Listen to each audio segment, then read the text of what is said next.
तरह के लोगों को होती है। एक तो जिनकी शारीरिक क्षमताएं कम होती है, शारीरिक क्षमताएं कम होती है, और दूसरे वे लोग होते हैं जिनके पास काम का बोझ, दबाव, समाज का दबाव, घर परिवार का दबाव अधिक होता है, लोगों की आशा अपेक्षाएं अधिक होती है, तो इस कारण भी होता है। एक हम एग्जाम दे रहे हैं तो किसी को कोई फर्क नहीं पड़ रहा उस एग्जाम का, हमें उस एग्जाम की कोई चिंता तनाव नहीं होगा, तो होगा ठीक है। लेकिन 100 लोग उसके बारे में पूछ ले, अरे तेरी परीक्षा है, क्या होगा, क्या ये वो, तुम कर पाओगे नहीं, तो वहां व्यक्ति को फिर ये चिंता विकार एंजाइटी हो जाती है, फिर वो चिंता करने लग जाता है, मेरा होगा नहीं होगा, लोग क्या कहेंगे मेरे बारे में, ये वो, इस प्रकार। ठीक है, तो ये कई प्रकार के हैं, उसमें जनरलाइज एंजाइटी, ठीक है, पैनिक एंजाइटी, और फोबिया, फोबिया दुर्भीति, अनावश्यक डर। ठीक है, सामान्यकृत चिंता होती है जो जीवन में हर किसी को मिलती है। जनरलाइज एंजाइटी हर किसी को, एकदम कुछ काम आ गया तो व्यक्ति एकदम सोचता रहे क्या होता है, चल रहा होता है, एकदम बरसात आ गई, अरे बरसात कैसे आगे भीग जाऊंगा, ये वो, किसी को बुखार आया हुआ है, ठीक है, और बरसात आ जाए तो फिर और, अरे जा नहीं पाऊंगा, जुकाम लगा और भीग जाता है, फिर डर लग जाता है। तो ये एक सामान्यकृत चिंता है। एग्जाम आगे तो पास होने की चिंता है, तो ये सब चीजें व्यक्ति होती रहती है, तो ये ज्यादा नुकसान नहीं करती, बहुत अधिक नुकसान इसके नहीं है। इसके शारीरिक लक्षण जैसे मुंह सूखना, मांसपेशियों में तनाव और खिंचाव, थकान, श्वास फूलना, चक्कर आना, उल्टी और पेट संबंधी विकार, नींद नहीं आना, ये इत्यादि सामान्य के एंजाइटी के लक्षण है। तो ये ज्यादा बहुत अधिक नुकसान नहीं करता है, सामान्य हर किसी में ये आ जाता है, आ जाता है। दूसरा जो है वो तीव्र घबराहट का पैनिक एंजाइटी। इसमें व्यक्ति को अचानक बहुत तेज घबराहट होने लगती है, व्यक्ति को लगता है उसका दम घुट रहा है, सांस लेने में दिक्कत आ रही है। जैसे अकेला व्यक्ति हो, कोई बहुत ज्यादा लोग उसके ऊपर एकदम से आ जाए तो उसके साथ वो स्थिति हो जाती है। ठीक है, ये लक्षण इतनी तीव्र होती है कि व्यक्ति को लगता है कि वो मर जाएगा, उसको कोई भयानक बीमारी हो जाएगी। ठीक है, ऐसा उसको लगता है, और उस समय उसकी बीपी बढ़ जाती है, बीपी बढ़ जाती है। तो ये एंजाइटी का दूसरा लक्षण है। तीसरा दुर्भीति फोबिया। इसमें किसी व्यक्ति को विशिष्ट वस्तु, स्थान और स्थिति से अनावश्यक डर लग जाता है। अनावश्यक एक जगह कहीं थोड़ा डर लगे तो वहां वो स्थान बनाता है, यहाँ तो भूत रहता है, यहाँ हो जाएगा, ठीक है, ये दिन होगा तो मेरे साथ ये हो जाएगा, तो उस दिन वो सावधान हो जाता है। किसी व्यक्ति संपर्क तो नजर लगा देता है, ये ऐसा कर देता है, उससे फिर सावधान हो जाता है। तो इस प्रकार एक व्यक्ति अपने भीतर भय बना लेता है। ठीक है, और फिर उन स्थानों से व्यक्ति भागने लगता है, भागने लगता है, उनका सामना नहीं करता है। सामना, जैसे अपने घर में बहने लोग छिपकली से, चूहे से भाग जाएंगे करके, आज तक छिपकली ने किसी को नुकसान नहीं पहुंचाया, लेकिन वो देखते ही भाग जाएंगे, भाग जाएंगे। ठीक है, कुछ लोगों को दूसरे प्रकार का होता है, जैसे मेरे साथ क्या, मुझे सांप से डर लगता है। ठीक है, कई बार सांप के सपने भी आते हैं, सपने भी आते हैं, और फिर किसी ने बोल दिया कि तेरे को सारा सांप खाएगा, तो वो इस तरह की जो स्थितियां हैं वो व्यक्ति को फिर घर बना देती है, इसको फोबिया बनते हैं। तो फिर व्यक्ति निकलता है तो हर जगह सावधान रहता है, सांप तो नहीं, कहीं सांप तो नहीं, या कोई भी चीज बार बार सामने आए तो उसका डर बैठ जाता है, उसका डर बैठ जाता है।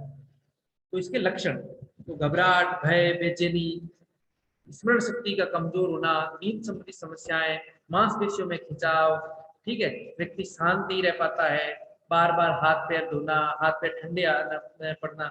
अभी कोरोना में आ गया तो कोरोना फोबिया हो गया क्या, कहीं भी गए वो क्या बोलते हैं, सैनिटाइज करो, ठीक है, नहीं तो लोग लड़ने लग जाते हैं, मास्क नहीं लगाए किसी और को देखा, अरे मुझे तुम रोग भगा दोगे, तो ये फोबिया कोरोना ने बहुत फैला दिया। कोरोना के कारण तो फोबिया इतना विकसित हो गया कि उसको लिमिट से भी पार हो गया, पार हो गया। और फिर पाचन संबंधी सबसे अधिक प्रभाव मानसिक रोगों का पाचन पर पड़ता है, पाचन पर पड़ता है। ठीक है, तो कारण क्या है, बहुत से कारण, लेकिन सबसे कारण है विपदाएं। मनुष्य के ऊपर विपदाएं आती है तभी मनुष्य ऐसा होता, कोई ना कोई घटित घटनाएं होती है तो देखता है सामने से या उसके साथ घटती है, तभी ये फोबिया और एंजाइटी इत्यादि होती है। तो विपदाएं, विपदाओं में घटनाओं से आघात वगैरह सब आ गए। ठीक है, फिर व्यक्तिगत संबंधों में कड़वाहट, जीवन में जो हम जी रहे हैं सामान्यता, उसका असामान्य हो जाना, दूसरे का प्रेशर हमारे ऊपर अधिक आ जाना, उसके कारण भी होता है। फिर ये मानसिक रूप से जो दवाइयां हैं, ड्रग्स वगैरह है, उनका सेवन करने से भी होता है, होता है। अब इसमें इसका योग अभ्यास बहुत ही अच्छी चिकित्सा है। धीरे धीरे अभ्यास करेंगे तो शरीर का शक्ति बढ़ेगी, और जिसका शरीर शक्ति है, मन स्वतः शक्तिशाली हो जाता है। और योग तो एक ऐसी प्रक्रिया है जो मन को शक्तिशाली बनाती ही है। योग का तो कार्य ही, इसीलिए बहुत से अपने जो प्रवृत्ति लेखक हुए हैं, महर्षि पतंजलि के पश्चात, चाहे फिर वो भरतहरि हुए हो, राजा भोज हुए हो, वाचस्पति मिश्र हुए हो, विज्ञान भिक्षु हुए हो, सबने महर्षि पतंजलि के लिए लिखा कि मन की शुद्धि के लिए, चित्त की शुद्धि के लिए महर्षि ने योग शास्त्र की रचना की। और हठ योग भी मन को नियंत्रित प्राण के माध्यम से करने का प्रयत्न करता है, मन को धीरे धीरे उत्कृष्ट बनाता है, मन को शक्तिशाली बनाता है। तो ये अवस्था हमारे लिए सबसे बढ़िया है कि मानसिक रूप जितने प्रकार के हैं वो उसमें योग, सभी प्रकार का योग, आसन प्राणायाम मुद्रा सब कुछ प्रभाव डालते हैं, सब प्रभाव डालते हैं, ऐसा कुछ भी नहीं है जो प्रभाव नहीं डालता होगा। ठीक है, इसकी तो सबसे अच्छी चिकित्सा है, सबसे। हाँ, सिजोफ्रेनिया जैसे रोग आ जाए वहां योगी नियंत्रण से आउट ऑफ नियंत्रण होता है, तो वहां योग का उतना प्रभाव नहीं रहता है, हम नहीं कर पाते हैं। ठीक है, लेकिन अन्य जितने मानसिक रोग हैं उसमें योग ही सबसे उत्तम, दवाइयां समाधान नहीं है, उसमें जो समाधान है वो मूलतः केवल और केवल योग ही है, योग ही है। एकदम रोग बहुत तीव्र अवस्था में आ जाए, एक्यूट या क्रोनिक हो जाए, तो एक बार दवाई का भला ही सहारा ले लो, तत्पश्चात ये सारे योग अभ्यास, एंजाइटी इत्यादि वगैरह हैं, उनमें योग मुद्रा, ध्यान, जप इत्यादि सब लाभ करते हैं। और डिप्रेशन वगैरह में उसमें भी सब के सब लाभ करते हैं। हालांकि आप परीक्षा में आए तो गलत हो जाएगा यदि आप डिप्रेशन में योग निद्रा और शवासन कर दोगे तो डिप्रेशन में व्यक्ति असक्रिय होता है, इसलिए आधुनिक लोग कहते हैं कि उन्हें योग निद्रा और शवासन नहीं कराओ, क्योंकि उस समय और उनकी निष्क्रियता बढ़ जाएगी, निष्क्रियता। लेकिन ऐसा नहीं है, वास्तव में तो ऐसा नहीं है, लेकिन आज के जो की अब डॉक्टर वाले लोग आ गए तो उन्होंने वो अपनी डॉक्टरी भी यहाँ लगा ली योग में। ये तो व्यक्ति को निष्क्रिय बनाती है योग निद्रा और शवासन, इसलिए इनको नहीं करवाओ, इनको नहीं करवाओ। एक मिनट है ना।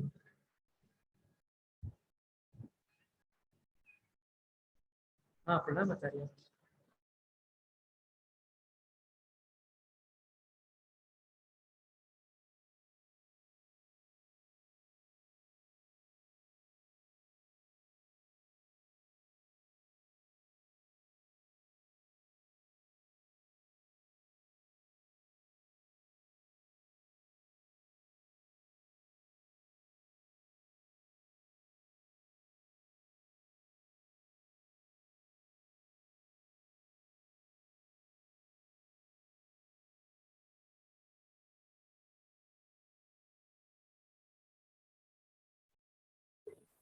तो मनोरोग जितने हैं, आयुर्वेद भी चूंकि प्रज्ञा अपराध के कारण ही बोलते हैं, तो प्रज्ञा अपराध दूर करने के लिए आयुर्वेद सदव्रत का पालन करने को बोलते हैं। और सदव्रत में सारी क्रियाएं आती है, जिसको हम योग अभ्यास कहते हैं, वे सारी की सारी सदव्रत के अंतर्गत आते हैं।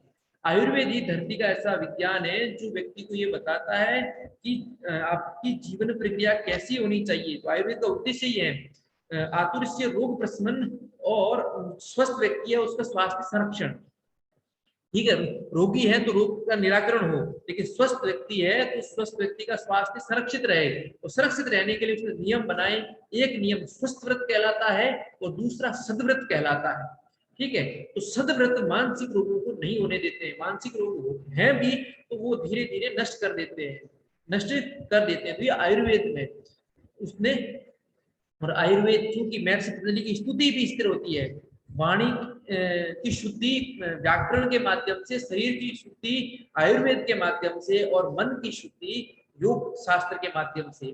तो ये आयुर्वेद और योग शास्त्र मिले हुए, तो मानसिक रोगों में आयुर्वेद और योग की शरण में जो चला जाएगा वो 100% लाभ होगा ही होगा, होगा ही होगा। ठीक है, अब मनोविकृत बाध्यता विकार, ऑब्सेसिव कंपल्सिव डिसऑर्डर, ओसीडी।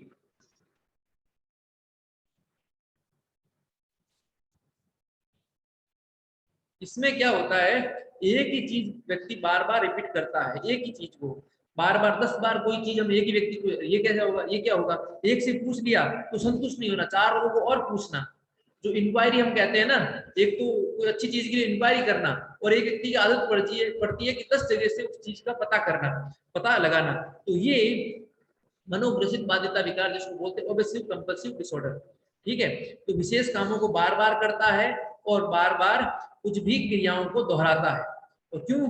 डर के कारण, चिंता के कारण। और फिर और डर होता है, कोई अलग उत्तर कोई अलग, तो फिर वो और भयभीत होता है, और भयभीत होता है, तो अपने शरीर और कार्यों के प्रति अति संवेदनशील हो जाता है, बहुत ज्यादा सेंसिटिव हो जाता है, तब हो जाता है।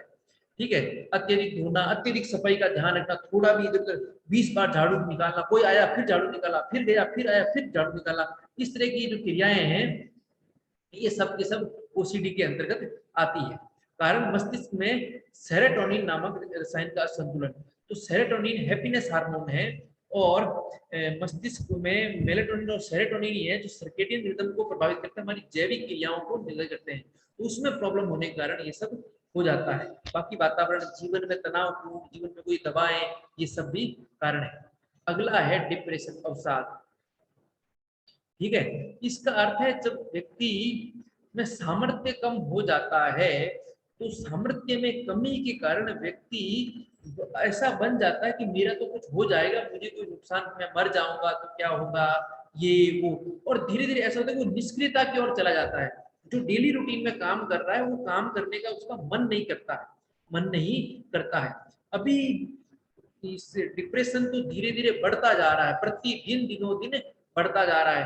पूरी धरती का लगभग 10% लोगों को डिप्रेशन है, धरती के 10% लोगों को डिप्रेशन है।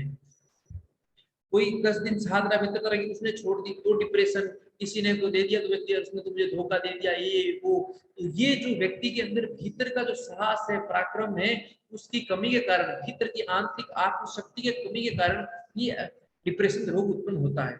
ठीक है, ऐसे व्यक्ति आत्महत्या को और अधिक जाते हैं, डिप्रेसिव लोग ही आत्महत्या करते हैं।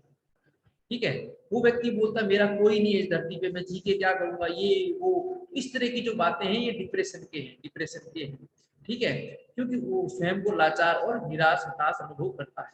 लक्षण क्या है? सबसे अधिक लक्षण है उसको नींद नहीं आती है, नींद नहीं आती है, डरावने सपने आते हैं, दूसरे प्रकार का चिंतन करता है, अपने जो भी काम है वो कभी भी ध्यान केंद्रित नहीं कर पाता, यहाँ तक कि वो भोजन बना के खा भी नहीं सकता, ऐसी स्थिति रहती है। ठीक है, जिंदगी में व्यर्थ लगता है, क्या करूंगा जी के, सब तो ऐसे ही है, सब ऐसे ही है, ये वाली भावना आ जाती है। अधिकतर नकारात्मक विचार, पाचन तंत्र कमजोर हो जाता है, इसलिए भूख कम लगती है, भूख कम लगती है, बहुत जल्दी एग्रेसिव हो जाता है, इरिटेट हो जाता है, कुछ भी कहा किसी को सुना नहीं, एकदम क्रोध, अपनी अपनी बात पे अड़ा रहता है। ठीक है, मादक द्रव्यों के सेवन करने से भी इस तरह लोग बहुत अधिक, किसी को झटके लग जाते हैं संसार से, किसी ने धोखा दे दिया, किसी ने नुकसान पहुंचा दिया, तो ये सब इसके लक्षण है। कारण क्या? अकेलापन, सामाजिक सहयोग की कमी, वित्तीय समस्याएं, हाल की ये कोरोना तो सबको है ये पता है, नशे की आदत और काम का दबाव, किसी का सहयोग नहीं होना, प्रेम नहीं मिलना जीवन में, ये सब का सब। अब इसमें योगिक चिकित्सा, तो आसन में जो मस्तिष्क को प्रभावित करे, तंत्रिका तंत्र को प्रभावित करे, वो सारे आसन, और आसन के साथ साथ प्राणायाम, आसन के साथ साथ सारे प्राणायाम, षटकर्म, षटकर्म चूंकि कपाल मस्तिष्क को प्रभावित करता है, तो मस्तिष्क को प्रभावित करने वाले सारे षटकर्म इसको प्रभावित करते हैं। और पाचन तंत्र ठीक नहीं है तो पाचन तंत्र के लिए फिर एनिमा बस्ती क्रियाएं करवाएं। प्राणायाम, प्राणायाम तो इसमें उपयोगी है ही है, इसके साथ साथ परमात्मा का मंत्र जप, मंत्र जप से एनर्जी उत्पन्न होती है, और वो जो एनर्जी है वो काम करेगी, वो काम करेगी, और उस एनर्जी से व्यक्ति धीरे धीरे भक्ति भाव से इससे। ठीक है, दूसरा एक कोई उसको सहारा दे दे, कोई आश्रय दे दे, कोई प्रेम से बोलने वाला, तो भी धीरे धीरे व्यक्ति उभर जाता है, उभर जाता है। तो ये अपने इतने हो गए, बाकी आप इसको पढ़ लेना, अपने सिलेबस में नहीं है सब। डिप्रेशन में 4 ही रोग है। ठीक है, एक डिप्रेसिव का है, एक सिजोफ्रेनिया का है, ठीक है, बाइपोलर अफेक्टिव डिसऑर्डर और सिजोफ्रेनिया, ये थोड़े कठिन रोग हैं, कठिन रोग है। सिजोफ्रेनिया में कुछ नहीं होता है, व्यक्ति झूठा ही अनुभव कर लेता है, जैसे फोन पर भी बताया ना कि फोन नहीं बज रहा है, लेकिन उसको लगता है फोन बज रहा है, कोई उसको मारने आ रहा है, कोई भूत आ रहा है, तो ये जो डरावने उसको लगता है, वो रात में चिल्लाने लग जाता है। ठीक है, वो सोया ही सोया रहता है, उठता भी नहीं है, तो ये सब चीजें होती है। ये कुछ लोगों के साथ ऐसी चीज कभी कभी होती है, रेगुलर नहीं होती, कुछ के साथ रेगुलर होती है, तो ये इस प्रकार का है। और बाइपोलर इफेक्ट में क्या होता है, कभी व्यक्ति प्रसन्न है, कभी निराश है, एक ही व्यक्ति के दोहरा जो व्यक्तित्व दिखने लग जाता है, थोड़ी देर बहुत प्रसन्न, थोड़ी बहुत दुखी, अभी साथ में मजाक कर रहा, थोड़ी मजाक किया, दुखी हो गया, गुस्सा हो गया। तो ये है बाइपोलर डिसऑर्डर, ये है बाइपोलर डिसऑर्डर। तो योग तो सबके लिए अच्छा है। ये तो अपना इस प्रकार ये योगिक चिकित्सा पूरा हुआ।